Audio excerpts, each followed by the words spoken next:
Junior பசங்க முன்னாடியே என் மேல கை வச்சுட்டான்னு மாத்தையன் மேல ஜாக்கி செம்ம காண்டுல இருக்கான். இந்த பக்கம் வீரமும் பாண்டாவும் ரிஷி கிட்ட, நீ கொஞ்சம் பொறுமையா இருந்திருக்கலாம், உன்னாலதான் இப்ப 2 ஃப்ரெண்ட்ஸுக்குள்ள சண்டை வந்துருச்சுன்னு சொல்ல, இன்னும் பொறுமையா இருக்கணும், உன் ஃபேமிலியை பத்தி பேசுனா நீ சும்மா இருப்பியா? சும்மா லூசு மாதிரி பேசிக்கிட்டு இருக்காதீங்கடா. டேய், இப்ப நடந்ததுக்கும் ரிஷிக்கும் எந்த சம்பந்தமும் இல்ல, நீங்களாம் கொஞ்சம் அமைதியா இருங்க, நான் இப்ப வந்துடுறேன்னு சொல்லிட்டு தியோ கிட்டையும் தங்கத்துக்கிட்டையும் வந்து விஷயத்த சொல்ல, இதை கேட்டு 2 பேருமே ஷாக் ஆகுறாங்க. சரி, இப்ப அவன் எங்க போனான்னு கேட்டா, தெரியல, ஜாக்கி ஒரு பக்கம் மாத்தையும் ஒரு பக்கம்னு போயிட்டாங்கன்னு சொல்லும் போதே தியோ அங்க இருந்து வேகமா கிளம்புறா.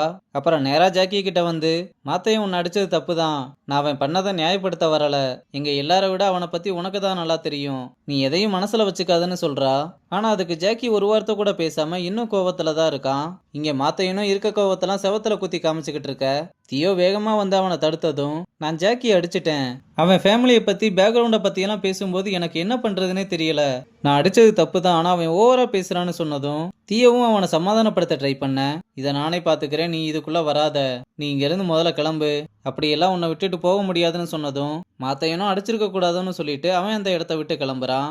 இங்க மணி வந்ததும் என்னடாச்சு, ஏதாவது பேசுனியான்னு கேட்டா, 2 பேருமே ரூம்ல இல்ல, எனக்கு என்னமோ இது பெரிய பிரச்சனையாகுமோன்னு தோணுது, நம்ம மட்டும் இப்ப சார்ட் அவுட் பண்ணலன்னா எப்பவுமே முடியாது, கண்டிப்பா இந்த விஷயத்த ரங்கன் சார் கிட்ட சொல்றதுதான் கரெக்டா இருக்கும்.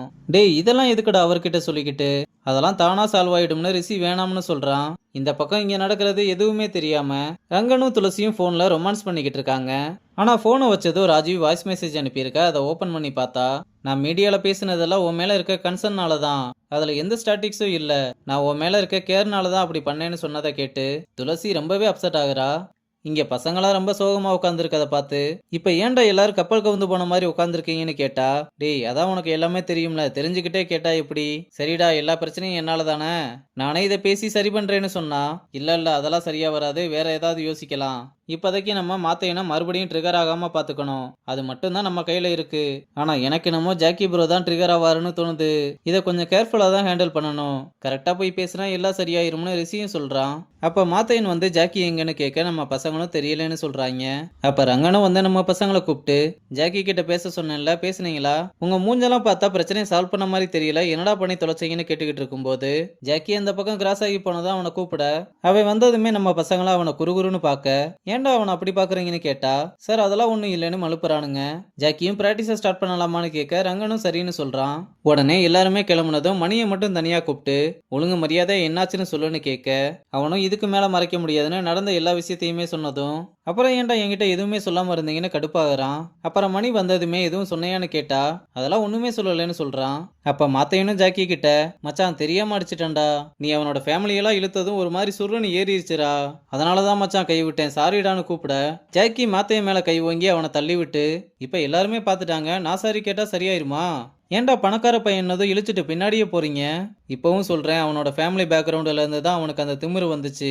மச்சான், ஃபேமிலி பத்தி எல்லாம் பேசாதரான்னு மாத்தையனும் எவ்வளவோ சொல்ல, ஓ நான் பேசக்கூடாதா, அப்ப எங்க பேசணுமோ அங்க பேசிக்கிறேன்னு சொல்லிட்டு வேகமா கிளம்புறான்.